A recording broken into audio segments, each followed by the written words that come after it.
देवियों और सज्जनों, आप सभी को भारतीय विशिष्ट पहचान प्राधिकरण की तरफ से मेरा प्रणाम। मैं हूं प्रशांत कुमार सिंह, उप महानिदेशक रीजनल ऑफिस लखनऊ।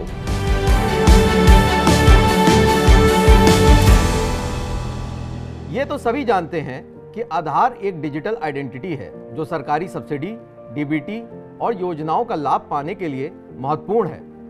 आधार की एक खास बात है कि किसी एक व्यक्ति के कभी दो आधार नहीं हो सकते और दो अलग अलग व्यक्तियों के कभी एक आधार नहीं हो सकते।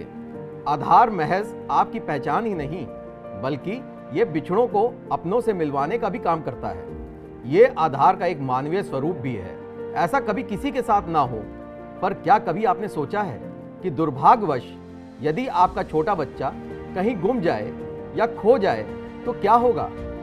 ऐसे सिचुएशन में वो अपने घर का पता या बाकी जरूरी डिटेल्स याद नहीं रख पाते, जिनकी वजह से उन्हें ढूंढ पाना बेहद मुश्किल हो जाता है। ये बच्चे अक्सर अनाथ आश्रम, बाल गृह या सुधार गृह में रहने लगते हैं। इन जगहों पर UIDAI समय समय पर एनरोलमेंट कैंप्स ऑर्गेनाइज करता है। इन कैंप्स का मकसद होता है ज़्यादा से ज़्यादा बच्चों का आधार एनरोलमेंट करवाना। एनरोलमेंट प्रोसेस में हर बच्चे के बायोमेट्रिक और डेमोग्राफिक डिटेल्स कैप्चर की जाती हैं।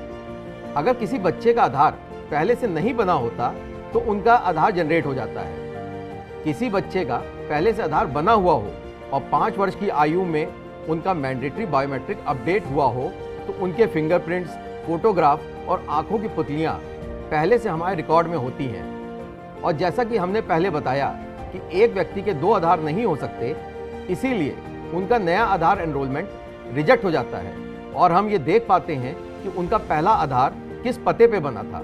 इस प्रकार हम उन खोए बच्चों को उनके माता पिता से मिलवा पाते हैं। इसी टेक्नोलॉजी के थ्रू अब तक हम भारतवर्ष में सैकड़ों बच्चों को उनके परिवार से मिलवा पाए हैं। ये आधार के कारण ही संभव हो पा रहा है। 8 साल में बच्चा मेरा गुम हो गया था। 10 साल के बाद बच्चा मिला है। वो उड़ीसा में था मेरा बच्चा। आधार कार्ड की वजह से मेरा बच्चा मिला है। अगर बच्चों के बायोमेट्रिक डिटेल्स UIDAI के पास अपडेटेड हों तो उनके परिवार को खोजने में बहुत आसानी होती है। इसीलिए UIDAI बच्चों के नामांकन और मैंडेटरी बायोमेट्रिक अपडेट को बढ़ावा देने के लिए प्रयास कर रहा है, ताकि अन्य सुविधाओं के साथ साथ खोए हुए बच्चों को उनके परिवार से मिलवाया जा सके। इसके तहत 5 और 15 आयु वर्ग के बच्चों के मैंडेटरी बायोमेट्रिक अपडेट के लिए निरंतर अभियान चलाए जा रहे हैं। मैं आप सभी से कहूंगा कि अपने बच्चों का आधार जल्द से जल्द बनवाएं और 5 एवं 15 वर्ष की आयु में उनका मैंडेटरी बायोमेट्रिक अपडेट भी जरूर करवाएं। धन्यवाद।